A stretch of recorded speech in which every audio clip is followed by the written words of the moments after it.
வணக்கம் friends, welcome to Karthik study circle academy. Friends, இந்த question பாருங்க.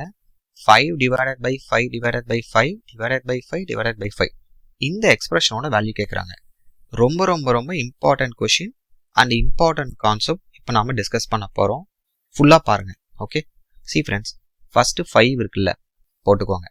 5க்கு அப்புறம் டிவிஷன் வந்துச்சுன்னா ஓகே, நாம் மல்டிப்ளிகேஷனாக மாற்றிக்கலாம். ஓகே, மாற்றும் போது ஸோ டிவிஷனுக்கு அப்புறம் என்ன நம்பர் வருதோ அது என்ன ஆயிரும், தலைகீழாக மாறிடும். அப்போ 5 வந்து 1/5 மாறிடும். ஓகே, இதே கான்செப்ட் தான் இங்கேயும். டிவிஷனா, ஸோ மல்டிப்ளிகேஷன் போட்டுக்கோங்க. போட்டு அப்படியே விட்டுறக்கூடாது. அதுக்கப்புறம் என்ன நம்பர் வருதோ அதை தலைகீழாக போட்டுக்கணும். ஓகே, இது ரொம்ப இம்பார்ட்டன்ட் கான்செப்ட் ஃப்ரெண்ட்ஸ். மறுபடியும் பாருங்க, division, so multiplication, next number அப்படியே அதோட ரெசிப்ரோக்கல் தலைகீழா. ஸோ 5னா 1/5. மறுபடியும் ஒரு டிவிஷன் இருக்கு. ஸோ மல்டிப்ளிகேஷன் போடுங்க, 5 இருக்கு, 1/5. ஓகேவா? இப்போ கேன்சல் ஆகுதான்னு பாருங்க. கண்டிப்பா ஆகும். ஒரு 5 கேன்சல் ஆயிரும். இப்போ பேலன்ஸ் என்ன இருக்கு, கீழே நியூமரேட்டர்ல 1, கீழே வந்து 5 × 5 × 5. அப்போ 1/125 தான் இந்த கொஷினோட ஆன்சர். கிளியரா இருக்கா?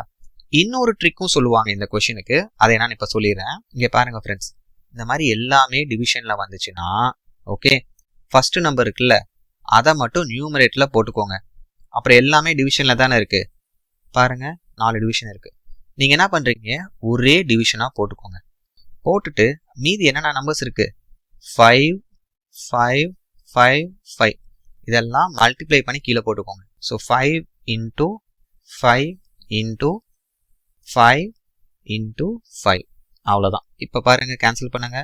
ஒரு 5 போயிடும். அப்போ 1/ அதே 125 தான் உங்களுக்கு ஆன்சர் வரும். கிளியரா இருக்கா? ஸோ 2 லாஜிக்கும் இருக்கு ஃப்ரெண்ட்ஸ். இதுக்கு 2 கான்செப்ட் சொல்லலாம், லாஜிக் சொல்லலாம், ரெண்டுமே பார்த்து வச்சுக்கோங்க. ஓகேவா? அப்போ இந்த கொஷினுக்கு ஆப்ஷன் சி 1/125 தான் கரெக்ட் ஆன்சர்.